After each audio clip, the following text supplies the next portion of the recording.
Hello, Steve White, TrekBoy89 for Steve Arts 89, Star Trek's Gatekeeper. Now, I saw this article, which is a bit weird, from ScreenRant. Came out just 3 days ago. It says Star Trek Discovery Season 5 will combine new and old styles of franchise.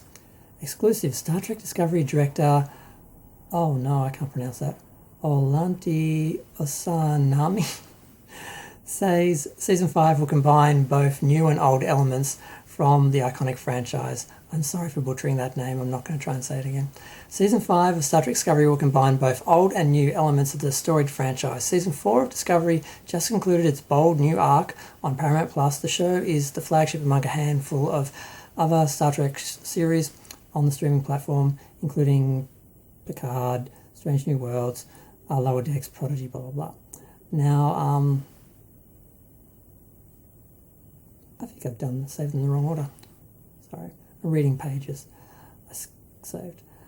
When Discovery debuted in 2017, Brian Fuller and Alex Kurtzman crafted an exciting new chapter for the franchise, which focuses on Captain Michael Burnham. She wasn't captain yet. They get a lot of stuff wrong in these articles, I must say. Burnham is a human who was raised by Vulcan parents and is adopted as a sibling of Spock. The series opens about 10 years before the Star Trek original series, where viewers first met Spock and Kirk. Starting the series as an extremely sharp and talented science specialist, Burnham slowly makes her way to the rank of captain. Okay, they did know that. They just worded it badly. On the USS Discovery, though not without some major bumps along the way for Season 2 and Season 3 of the series. Burnham and her now beloved crew have explored new frontiers with their unique spore drive technology that lets them bounce anywhere they want in the galaxy simultaneously. I don't think they really explored anything. That was the problem. They were just reacting to problems and attacks and series-long universe-ending events, as opposed to actually using the spore drive to explore places where no one else has gone before.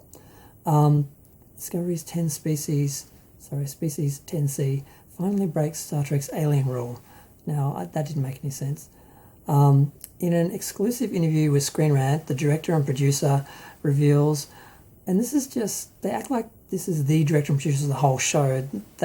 I've just worked on some episodes as far as I know, and they're not like directing and producing like the whole series by themselves or something. So they seem to be taking something one director has said, probably in relation to an episode or an element of an episode, and making it be like the whole theme or whole direction of the next season, which is what I think is why this article is so strange. In the interview, the director reveals the largest strategy of Star Trek Discovery as the show enters Season 5, which was officially greenlit earlier this year, is a plan that will try to capture some of the magic of the original series, which would be good. He says it's not necessarily about bringing back specific stories from the old series, but rather a revival of the storytelling style and process. So he says that, but then he sort of contradicts it.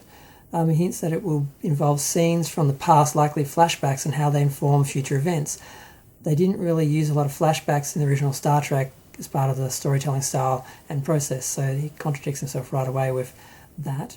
The early series often focused on philosophical explorations, not necessarily big battles or action narratives, which might be what the director is alluding to.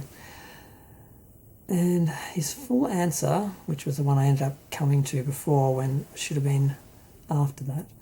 The galaxy is a big place where incredible things can happen. Season 5 is shaping up to be, all I can say is that it's not time travel, but we go back into the past to get further into the future. There's an old vision of Star Trek that exists, version of Star Trek that exists, and a new version that's been created by Alex Kurtzman. But there's a lot of things we still love about the old version. Oh, okay. So it's about pulling from there, not necessarily stories or characters, but more themes and process and how those stories are told and applying it to what we do in the future. And that includes Burnham's character and what she does as captain. And how's it end off? So much narrative ground has been covered by Star Trek Discovery, including a 900-year jump into the Starfleet of the 32nd century in the recently concluded Season 4. The Discovery crew also broke new ground by crossing the galactic barrier. Well, that's been done 3 or 4 times before, but we won't mention that. To contact Species 10C. The show has been allowed to break some rules and set its own course in the franchise. It's broken a lot of rules. unencumbered by canon in many ways. Well, moving into the future did that, but the rest of the time they just ignored canon when they were in the same century, in the same years as Cage and so forth. Now that they've come so far in that exploration, the show's creators are seemingly hoping to return to the franchise roots in some ways. The director will presumably still be expanding Star Trek Discovery's 32nd century narrative while using the flashbacks to illuminate the importance of future events. As so many series creators have learned over the years, a dive into the backstory can be the most fascinating choice to make after a character has evolved over many seasons. Burnham's past was touched on in season 2, and when a young Spock joined the show and revealed more about how Burnham was raised as an orphan. With that Trek legacy, the show has countless avenues to explore in terms of backstory. Okay, so that was kind of interesting. I kind of feel like the director they've just been privy to some elements and they're projecting that to be like a direction for the whole series, the whole season, because it just sounds like member berries, and you can't have every episode relying on flashbacks to tell a story or inform a story. Maybe an odd episode, but not a whole series, the whole season. So I'm not exactly sure what that was. But they do this every year, though. They say, oh, we're going to get back to what Star Trek was. We're going to go back to this. We're going to have more of this. We're going to have more of that. More of what you want, so keep watching, and then we don't get it. But we get fooled into watching again. So I'm fairly pessimistic. But then again, Season 4 was probably the best season.